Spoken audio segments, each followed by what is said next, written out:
सर्व मंगल मांगले शिवे सर्वार्थ साधिके शरण्ये त्र्यंबके गौरी नारायणी नमस्तुते नमस्तुते नमस्तुते। जय मां अम्बे। वर्ष में आदिशक्ति मां भगवती की उपासना के लिए 4 नवरात्रि आती है। इसमें 2 गुप्त एवं 2 उदित नवरात्रियां होती हैं। चैत्र और अश्विन मास की नवरात्रि उदय नवरात्रि तथा आषाढ़ और माघ की नवरात्रि गुप्त नवरात्रि के नाम से जानी जाती है। ओम नमः शिवाय। जय श्री कृष्णा। आप सभी का सनातन धर्मसार चैनल पर बहुत बहुत स्वागत है। आषाढ़ महीने की इस नवरात्रि में माँ दुर्गा की शक्ति की उपासना का विधान है। इन दिनों 10 महाविद्याओं की साधना की जाती है। मित्रों, माँ दुर्गा शक्ति की उपासना का पर्व है गुप्त नवरात्रि और गुप्त नवरात्रि से संबंधित एक पौराणिक मान्यता के अनुसार इन दिनों अन्य नवरात्रि की तरह ही पूजन करने का विधान है।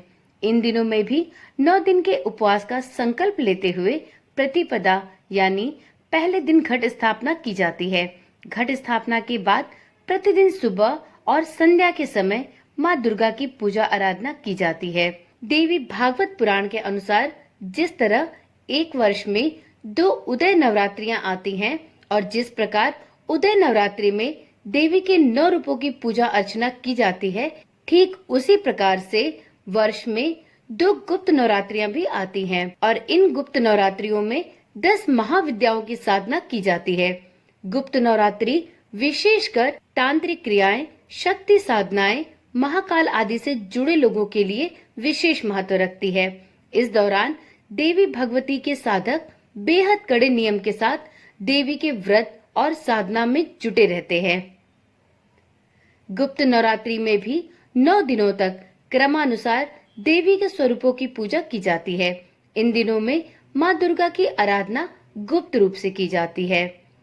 गुप्त नवरात्रि में माँ काली, तारा देवी, त्रिपुर सुंदरी, भुवनेश्वरी माता, छिन्न माता, त्रिपुर भैरवी माँ, धूमावती माता, बगलामुखी, मातंगी और कमला देवी माता की पूजा अर्चना की जाती है। गुप्त नवरात्रि के दौरान कई साधक महाविद्या के लिए माँ दुर्गा के सभी स्वरूपों का पूजन करते हैं तथा दुर्लभ शक्तियों को प्राप्त करने का प्रयास करते हैं। अष्टमी और नवमी के दिन कन्या पूजन के साथ नवरात्रि व्रत का उद्यापन करने की मान्यता है। नवरात्रि उद्यापन में कुंवारी कन्याओं को भोजन कराकर यथाशक्ति दान दक्षिणा, वस्त्र और आभूषण तथा श्रृंगार सामग्री भेंट करने से माँ भगवती की कृपा प्राप्त होती है। वीडियो में आगे जानते हैं कि आषाढ़ माह की गुप्त नवरात्रि कब से प्रारंभ हो रही है। तो मित्रों, इस बार आषाढ़ गुप्त नवरात्रि 6 जुलाई दिन शनिवार से प्रारंभ होगी, जो कि 15 जुलाई सोमवार तक रहेगी। यानी इस बार ये गुप्त नवरात्रि 9 नहीं बल्कि 10 दिनों की होगी। ऐसा आषाढ़ माह की चतुर्थी तिथि की वृद्धि होने के कारण होगा। अब जानते हैं गुप्त नवरात्रि में घट स्थापना का शुभ मुहूर्त क्या होगा। तो मित्रों, हिंदू पंचांग के अनुसार 6 जुलाई को घट स्थापना का शुभ मुहूर्त सुबह के 5:11 से लेकर सुबह के 7:26 के बीच तक का है। इसके अतिरिक्त अभिजीत मुहूर्त में भी आप कलश की स्थापना कर सकते हैं। 6 जुलाई को अभिजीत मुहूर्त सुबह 11 बजे से लेकर 12 बजे तक होगा। शास्त्र के अनुसार अभिजीत मुहूर्त एक ऐसा समय होता है जिस समय में आपको किसी भी शुभ मुहूर्त को देखने की आवश्यकता नहीं होती। अभिजीत मुहूर्त स्वयं में ही सबसे शुभ मुहूर्त माना जाता है। तो यदि आपको किसी भी पूजा या किसी भी शुभ कार्य के लिए कोई शुभ मुहूर्त ना मिले तो आप इस अभिजीत मुहूर्त में अपना कोई भी शुभ कार्य कर सकते हैं। आप अभिजीत मुहूर्त में भी घट स्थापना कर सकते हैं। यदि आप अभिजीत मुहूर्त से संबंधित सभी जानकारियां प्राप्त करना चाहते हैं तो इस वीडियो के डिस्क्रिप्शन में अभिजीत मुहूर्त वाले वीडियो की लिंक दी जा रही है। आप उस वीडियो को भी देख सकते हैं और अभिजीत मुहूर्त के बारे में व्यापक जानकारी प्राप्त कर सकते हैं, क्योंकि अभिजीत मुहूर्त शुभ मुहूर्त ना निकलने की स्थिति में सबसे ज्यादा उत्तम मुहूर्त माना गया है।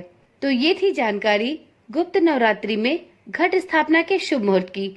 देवी काली, देवी तारा, देवी ललिता, देवी माँ भुवनेश्वरी, देवी त्रिपुर भैरवी, देवी चिन्नमस्तिका, देवी माँ धुमावती, देवी बगलामुखी, देवी मातंगी और देवी कमला।